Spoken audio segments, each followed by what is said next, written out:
Today, I'm going to answer a question I'm often asked, which is, what should directors pay themselves as a salary?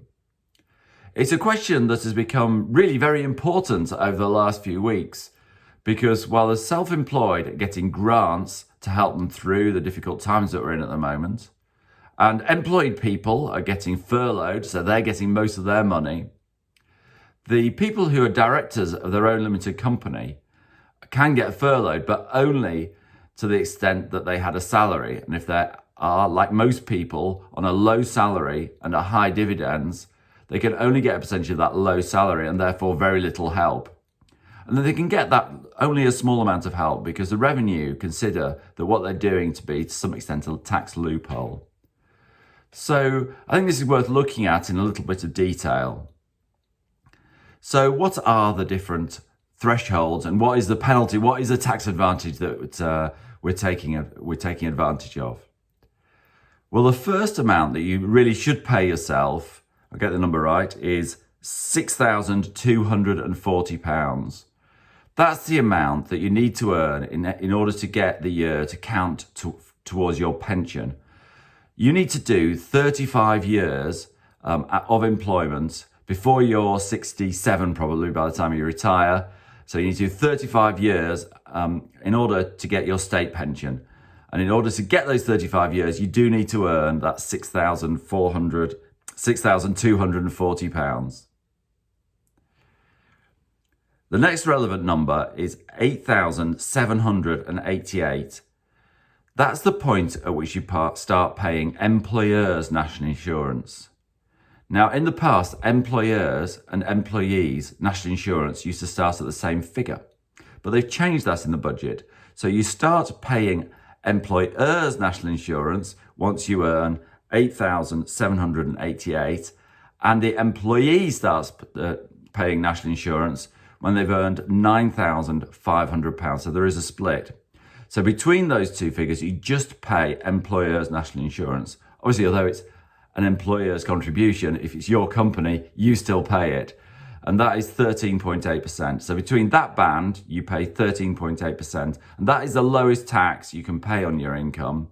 So therefore, it's as well to pay that. So really, for most directors, you do want to earn, as a salary, at least £9,500.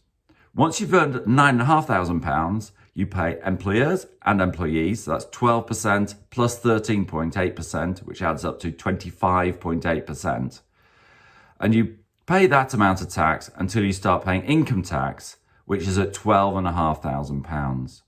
So there's a band where you pay 25.8%, and that's slightly more than if you received a dividend. And if you receive dividend and pay the dividend tax, you'll be paying 25.1%. So it's 0.7% difference in tax. So it's very, very little. So it's pretty much the same amount of tax. For me, I prefer to pay myself £12,500 a year. And that's for a number of reasons. Firstly, I mean, if I was to furlough myself, which I don't intend to, I would have got the higher amount. And there are a few advantages, when you fill in your income in different places, that you can put a slightly higher figure in. But for me, the main benefit is that I get £1,000 a month into my personal bank account. And as a husband and wife team, that's £2,000. And that sort of makes sense to me as an amount of income going through my bank account. But there are other tax advantages, a little bit subtle. But if you receive interest as well, so if you've got director's loan account where you can receive interest, the first £5,000 of interest is also tax-free.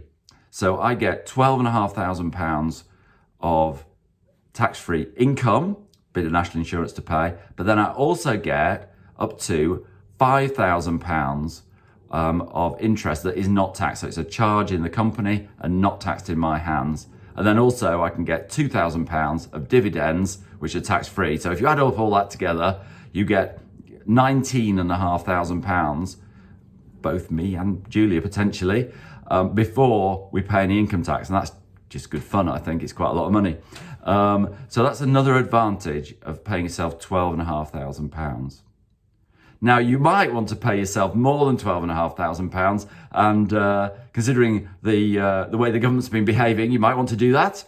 But you must be aware that if you earn more than £12,500 as a salary, you'll pay income tax 20%, employers' national insurance 13.8%, and also employees' national insurance of 12%. So if you add up all of those, it's 45.8%, and that's why we don't pay it, because it's so much tax. There is one other complication that I'll just throw in there. If there's one director and you've got no other income, you would very often want to earn £9,500 as a salary. But if there's two directors, or you've got two of you and another person who's not particularly well paid, then there is also the £3,000, first £3,000 of employers' national insurance doesn't need paying. So you sort of get a holiday for the first £3,000. So if there's two of you on the band between £9,500 and £12,500, you don't pay employers' national insurance. In fact, because the first £3,000 is tax-free and you're within that limit, so you only pay 12% national insurance. So you're better off. So that's another reason to have a £12,500 salary. So it's the reason being, therefore, to summarise, that you get £1,000 a month into your bank account, which is good. You might not have to pay employers' national insurance, and you might get interest that's tax-free. So if you all of those things together, the easiest thing is just to pay yourself £12,500, and then if you can take advantage of those, all to the good.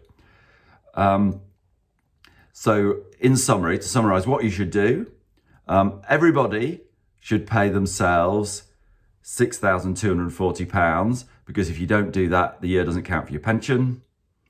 Most people would want to earn £9,500 because there is a little bit of employers' national insurance, maybe, but it's a very low rate of tax.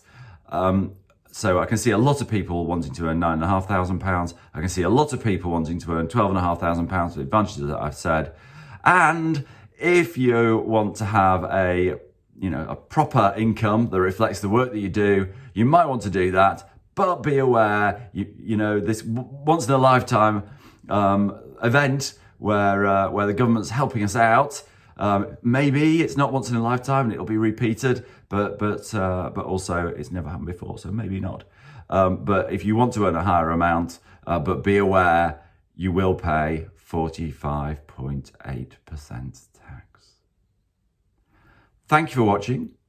If you'd like to help me, please like the video, and I will be putting out more videos when there's relevant tax things to consider.